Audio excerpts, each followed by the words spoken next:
तो चलिए फ्रेंड, आज का जो अपना टॉपिक है बॉम्ब कैलोरीमीटर कैलिब्रेशन प्रोसीजर को स्टार्ट करते हैं। यानी कि इस वीडियो में हम लोग डिस्कस करने वाले हैं कि बॉम्ब कैलोरीमीटर को कैसे कैलिब्रेट किया जाता है।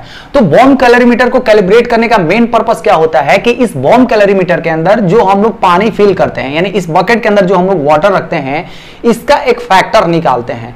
तो हम लोग इसको कैलिब्रेट करके हम लोग देखेंगे कि कितना हमारा वाटर का इक्विवेलेंट फैक्टर आएगा। क्योंकि जब हम लोग बॉम्ब कैलोरीमीटर से gross calorific value find out कर रहे थे तो उसमें हम लोग देखे थे कि इसका एक सिंपल सा फार्मूला होता है कि हमारा कितना राइज इन टेम्परेचर हुआ है और इस वाटर इक्विवेलेंट फैक्टर का मल्टीप्लाई कर देंगे और डिवाइड कर देंगे कोल सैंपल से, तो हमें ग्रॉस कैलोरीफिक वैल्यू पता चल जाता है। तो ये वाटर इक्विवेलेंट फैक्टर कैसे आता है उसको आज हम लोग डिटेल से डिस्कस करेंगे।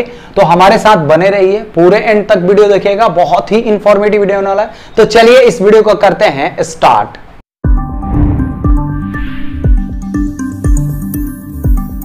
तो चलिए फ्रेंड, अभी हम लोग समझ लेते हैं कि बॉम्ब कैलोरीमीटर को कैसे कैलिब्रेट किया जाता है। यानी कि बॉम्ब कैलोरीमीटर को कैलिब्रेशन करने का प्रोसीजर क्या होता है उसको हम लोग डिटेल से समझते हैं। तो देखिए, प्रीवियस वीडियो में हम लोग इस डायग्राम के माध्यम से हम लोग समझे थे कि बॉम्ब कैलोरीमीटर कैसे वर्क करता है। यानी कि working and principle of bomb calorimeter के लिए हम लोग ऑलरेडी डिस्कस कर चुके हैं। और उस वीडियो में हम लोग ये भी देखे थे कि कैसे हम लोग इस बॉम्ब कैलोरीमीटर द्वारा कोल का यानी कि फ्यूल का जीसीबी कैसे हम लोग फाइंड आउट करते हैं, यानी कि फ्यूल का ग्रॉस कैलोरीफिक वैल्यू कैसे हम लोग इससे फाइंड आउट करते हैं। अगर वीडियो नहीं देखे होंगे तो डिस्क्रिप्शन बॉक्स में आपको लिंक मिल जाएगा, प्लीज उसको आप लोग देख लीजिएगा। तो चलिए अभी हम लोग समझते हैं कि कैसे इसको कैलिब्रेशन किया जाता है।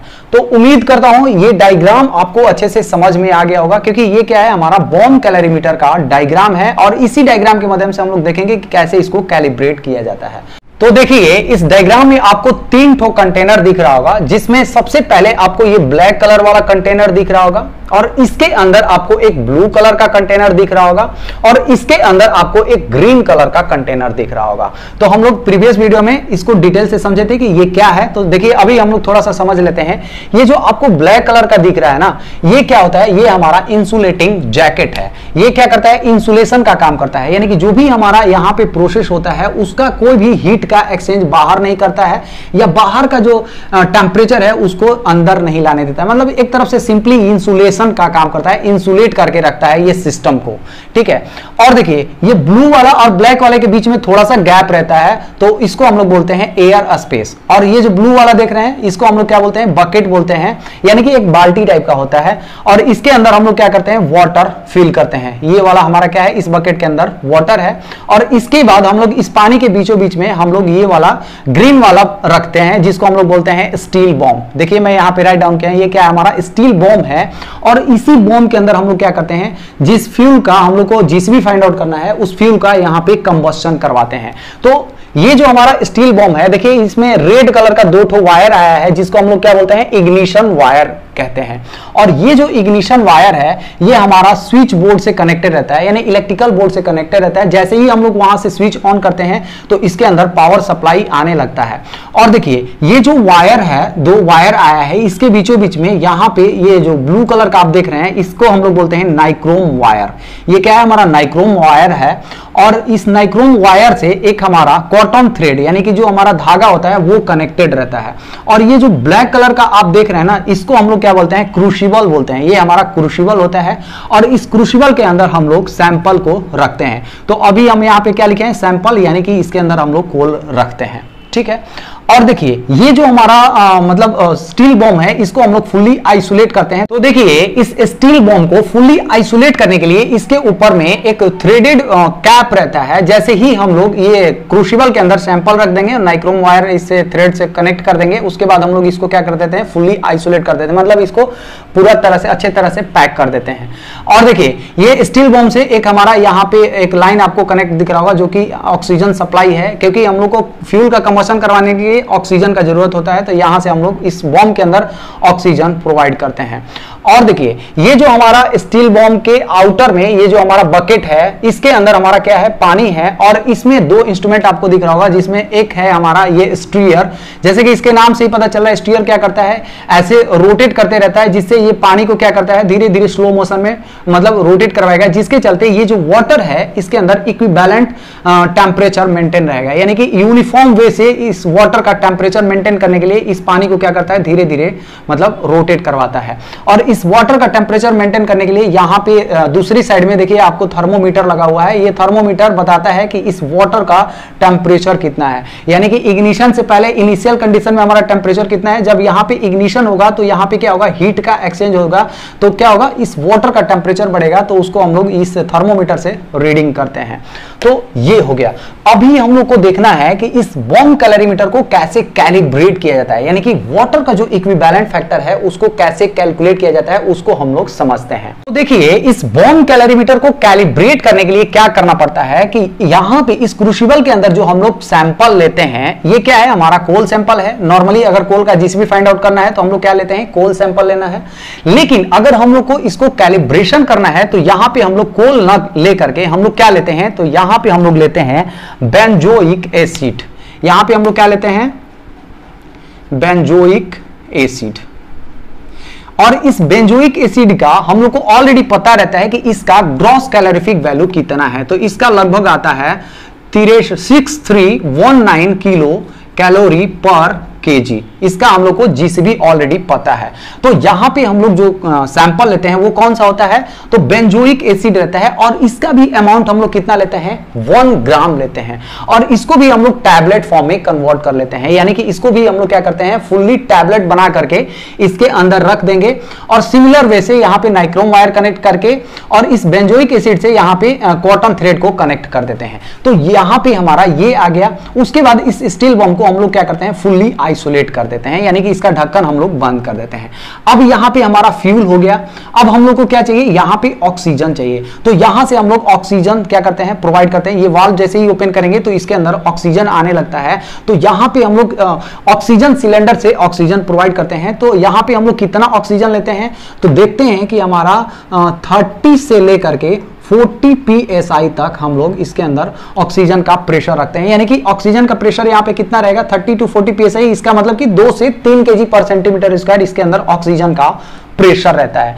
तो अब देख लीजिए यहां पे आपका इस स्टील बॉम्ब के अंदर फ्यूल हो गया, यानी कि बेंजोइक एसिड हो गया, जिसका हम लोग को ऑलरेडी जीसीबी पता है, और इसके अंदर हमारा ऑक्सीजन हो गया। अब हम लोग को क्या करना है कि इस बेंजोइक एसिड का कंबस्शन करवाना है। तो इसको कंबस्शन करवाने के लिए क्या करेंगे कि ये जो हमारा मतलब इग्निशन वायर है इसका हम लोग स्विच ऑन करेंगे। ये कहां से कनेक्टेड रहता है, तो हमारा इलेक्ट्रिक बोर्ड से कनेक्टेड रहता है। तो जैसे ही हम लोग स्विच ऑन करेंगे तो पावर क्या होगा, इस इग्निशन वायर के अंदर हमारा पावर सप्लाई ऑन हो जाएगा, जिसके चलते हमारा ये जो नाइक्रोम वायर है वो क्या हो जाता है, इग्नाइट हो जाता है, यानी कि बर्न आउट हो जाता है, जिसके चलते इस नाइक्रोम वायर से हमारा थ्रेड कनेक्टेड है तो थ्रेड भी जलने लगेगा, और थ्रेड हमारा बेंजोइक एसिड से कनेक्ट है तो बेंजोइक एसिड भी क्या होगा, बर्न होगा। तो जैसे ही यहां पे कंबस्शन होगा बेंजोइक एसिड का, तो इस स्टील बॉम्ब के अंदर वेरी हाई टेम्परेचर मतलब जनरेट होता है, क्योंकि जब हमारा यहां पे कंबस्शन होगा तो ये क्या होगा, इसके अंदर हायर टेम्परेचर जनरेट होता है, जिसके चलते ये जो हमारा स्टील बॉम्ब है वो पूरा हॉट हो जाता है, पूरा गर्म हो जाता है। तो इसके सराउंडिंग में क्या है, हमारा वाटर है। तो ये जो स्टील बॉम्ब है इस वाटर को क्या करेगा, अपना हीट डिसिपेट करेगा, यानी इधर अपना हीट ट्रांसफर करेगा, जिसके चलते ये जो वाटर है इसका टेम्परेचर इंक्रीज होने लगेगा। तो मान लीजिए कि इनिशियली में जो वाटर है, यानी कि जब हमारा कंबस्शन नहीं हुआ तब इस वाटर का टेम्परेचर कितना है, तो मान लीजिए T1 जो है वो कितना है, 25 डिग्री सेल्सियस है। और जैसे ही हम लोग का यहाँ पे कंबस्शन होता है तो इसका टेम्परेचर क्या होगा, इंक्रीज होने लगेगा, और फाइनली मान लीजिए कि हमारा 27 डिग्री सेल्सियस पे जाके क्या हो रहा है, होल्ड हो जा रहा है। यानी कि मान लीजिए 27.5 डिग्री सेल्सियस पे जाके ये क्या हो जा रहा है, होल्ड हो जा रहा है। तो उस कंडीशन में हम लोग देखेंगे कि यहाँ पे डेल्टा टी कितना रहा है, यानी कि डेल्टा टी अगर आप निकालेंगे तो डेल्टा टी क्या होता है, T2 माइनस T1, यानी कि 2.5 डिग्री सेल्सियस क्या हो रहा है, यहाँ पे इंक्रीज हो रहा है। तो अब हम लोग कैसे निकालेंगे कि ये जो वाटर है इसका इक्विवेलेंट फैक्टर कितना होगा। तो चलिए अभी हम लोग इसका एक फॉर्मूला में रख करके निकालते हैं। यानी कि अभी हम लोग को क्या निकालना है, water equivalent factor. Water equivalent factor निकालने के लिए क्या करते हैं कि ये जो हम लोग फ्यूल का यहां पे कंबशन करवाए हैं, तो कौन सा फ्यूल है, तो बेंजोइक एसिड है, यानी कि इसका हम लोग जीसीवी ले लेते हैं, यानी कि GCV gross calorific value of benzoic acid, ठीक है, और इनटू कर देना है इसका कितना वेट है, यानी कि वेट ऑफ बेंजोइक एसिड, यानी कि इसका हम लोग सैंपल वेट लिख दे रहा हूं, सैंपल वेट, ठीक है। अब देखिए यहां पे हमारा क्या है, नाइक्रोम वायर भी है और क्या है, हमारा कॉटन थ्रेड भी है, तो इसका जो जीसीबी है वो माइनस हो जाता है, यानी कि नाइक्रोम वायर और कॉटन थ्रेड का जो जीसीबी होगा वो क्या कर देंगे, माइनस कर देंगे। तो माइनस क्या कर देना है आपको, नाइक्रोम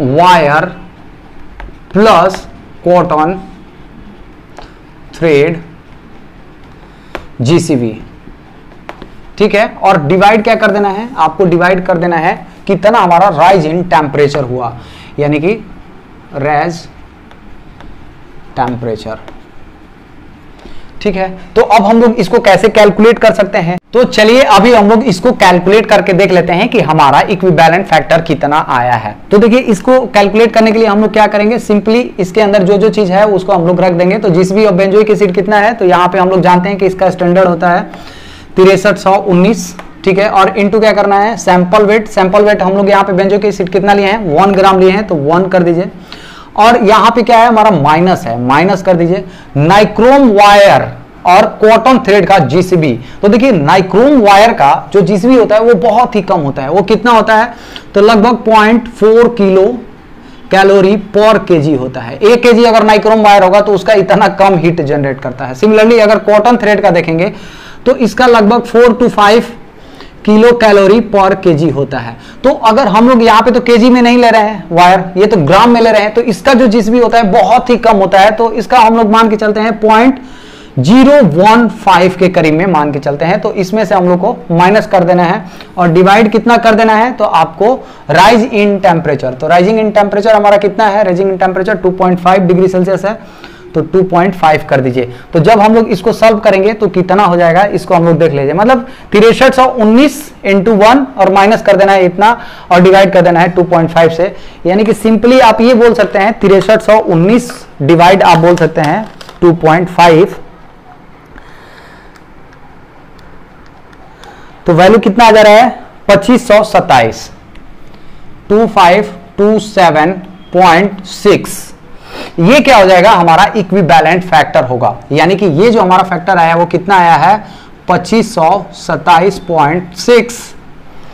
ये हमारा वाटर इक्विवेलेंट फैक्टर है। सिमिलरली अगर हम लोग जब जीसीबी फाइंड आउट करते हैं, यानी कि यहां पे अगर हम लोग कोल सैंपल लेते हैं, तो हम लोग क्या करेंगे, इस फैक्टर में जो राइज इन टेम्परेचर आया है उसको मल्टीप्लाई कर देंगे और डिवाइड कर देते हैं कोल सैंपल का, तो हमें डायरेक्ट जीसीबी पता चल जाता है। यानी कि अगर आपको gross calorific value find out करना है तो ये प्रोसीजर सेम होगा। यहां पे हम लोग क्या करते हैं, कोल सैंपल ले लेंगे 1 ग्राम, इसका कंबशन करवाएंगे, तो जो भी हमारा राइज इन टेम्परेचर होगा, तो राइज इन टेम्परेचर इनटू ये जो हमारा वाटर इक्विवेलेंट फैक्टर आया है उसको मल्टीप्लाई कर देंगे और डिवाइड कर देंगे ये जो कोल सैंपल है उसका वेट से, तो आपको निकल के आ जाएगा कि इस कोल का जीसीबी कितना है। उम्मीद करता हूं आपको यह चीज पता चल गया होगा कि हमारा वाटर इक्विवेलेंट फैक्टर कैसे निकाला जाता है। ये हुआ ऑल अबाउट बोन कैलोरीमीटर का कैलिब्रेशन के बारे में। तो देखिए ये जो हम लोग का वाटर इक्विवेलेंट फैक्टर आया है, इसका बेस्ट रिजल्ट के लिए हम लोग क्या करते हैं कि बेंजोइक एसिड का यहां पे 3 बार हम लोग कंबस्टन करवाते हैं। यानी कि हम लोग क्या करेंगे कि 3 ठो टैबलेट बेंजोइक एसिड का 1 ग्राम का बना के रखेंगे। तो जैसे हम लोग फर्स्ट यहां पे करके देखें, यानी कि ये प्रोसीजर किए तो हमें इतना फैक्टर आ गया। उसके बाद हम लोग क्या करेंगे, इसको फिर से साफ करके फिर दोबारा यानी कि दूसरा जो टैबलेट है उसको हम लोग बेंजोइक एसिड का इसके अंदर रख करके सेम प्रोसीजर फॉलो करेंगे, इसका भी कंबशन करवाएंगे और डेल्टा टी दे करके हम लोग देखेंगे कि फिर से वाटर इक्विवेलेंट फैक्टर कितना आ रहा है।